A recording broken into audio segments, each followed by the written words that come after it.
How to create Temu account.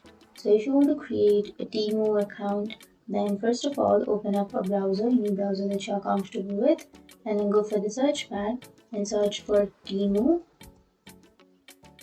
And here you will have www.temu.com on the first search. On the first search, click on that, and it will take you to the web page. So now you can simply go for sign in or register, which is you on the upper right. And now you have to enter your email address or your phone number at first. Or you can also continue with your Google, Facebook, or Apple, or many more.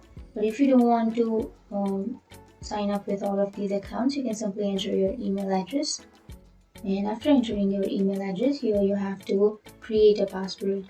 So your password must be at least 8 characters, and do not use a password from other site or something too obvious like your pet's name. Choose a strong password, and after entering, click on register, and that's it. That's how you create your account on Temu. And if you have any questions, feel free to comment below. Thanks for watching.